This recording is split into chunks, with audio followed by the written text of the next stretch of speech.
Hello, and thanks for joining me today. My name is Kara Lee, and I am the owner of Horton Educational Services. I provide training for teachers, professional development for districts, various different kinds of things. And I'm also I tutor privately as well. What I want to do today is go over the introductory dyslexia training course that I offer. It is a course that takes place over one school year and could potentially result in the successful completion of the course will allow someone to sit for the ALTA's competency exam for certified academic language practitioners. So that is ALTA is a professional certifying organization that certifies individuals who have completed training such as this. So let me share my screen and just give you a little overview of what this entails. So my contact information is up here at the top. You're more than welcome to email me or call me anytime with questions that you have.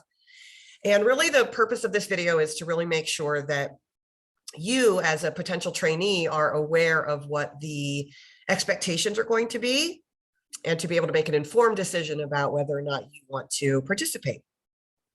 The course is essentially broken up into two parts.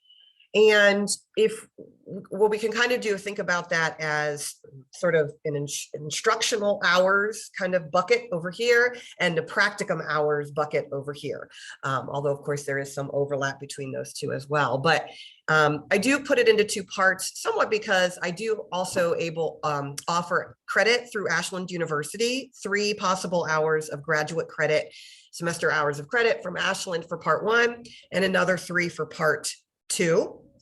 So potentially 6 hours total of Ashland credit. That is not a requirement to take it for Ashland credit, and you don't do any more work, whether or not, or less work, whether or not you take it for graduate credit. But I just want to make that offer to folks because it certainly can be helpful in terms of other certification renewals. So the part 1 will take place in the summer. And as you can see there, it's 34 hours, and really all 34 of those hours are lecture hours. I've broken them down into 6 days. So as you can see here, day 1 is actually asynchronous, meaning you're going to be listening to 5 hours worth of lectures online. And so that can actually be done anytime before day 2. Because when you show up on day 2, which will be face-to-face, days 2 through 5 are face-to-face, and we will be meeting depending on which week you choose. I'll be in Worthington from May 31st to June 3rd. That's a Tuesday through Friday. And I'll be in Marysville June 7th through 10th, also a Tuesday through Friday. You pick one of those to attend. Okay, so that's why it says or. But so for days 2 through 5, we are face-to-face. And all of the lectures and everything that goes along with that obviously are going to be live.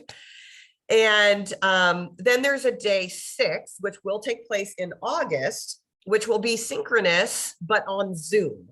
So we will be live on Zoom for another 3 hours. And the point of that is to kind of connect after not seeing each other for all of June and all of July, and to kind of get ready for the start of the school year and the practicum. Okay, so that's part 1, 34 hours of lecture. And then in August/September, when school starts, that's when you will start your one-on-one practicum. You can kind of think of it as your OG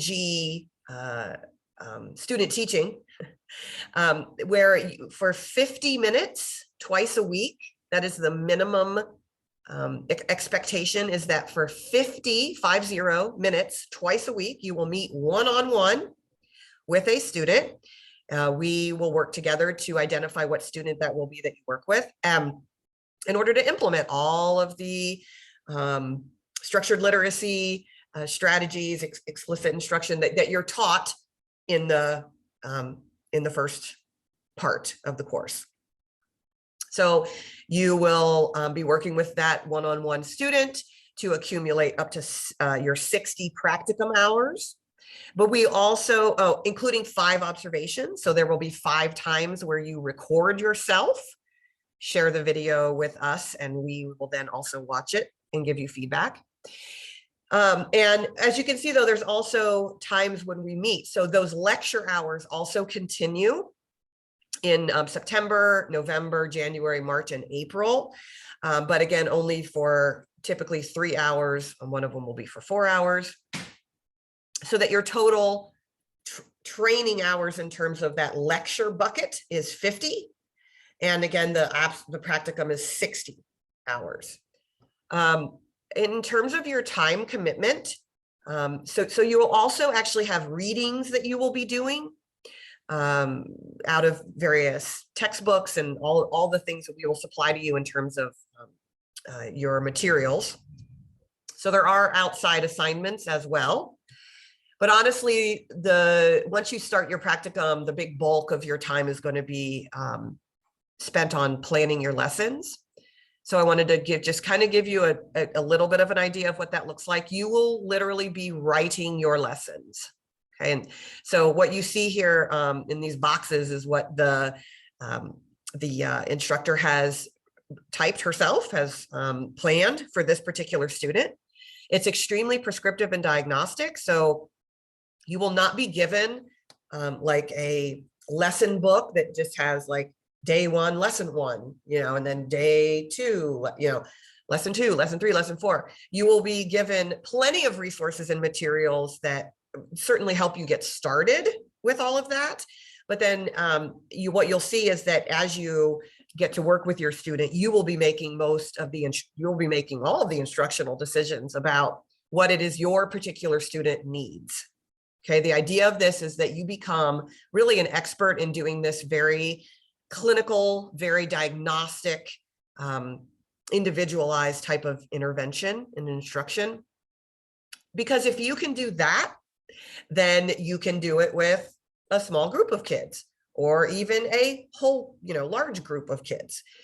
So it's really, really, if you want to think about it, it's really very clinical, very exacting, and it takes a lot of practice. That's why we do 60 hours worth. So what you see here in red are the instructor's notes about how the lesson went.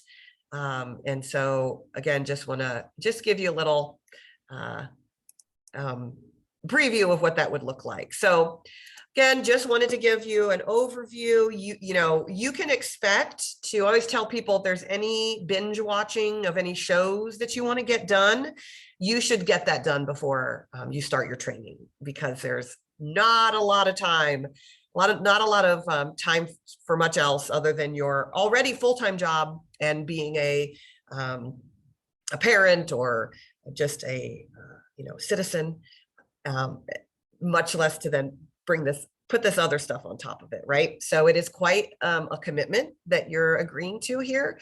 And but again, if you have any questions, there may or may not be people in your district who've already done this that you could reach out to, but you can also always reach out to me as well. So thank you very much, and I hope to see you soon.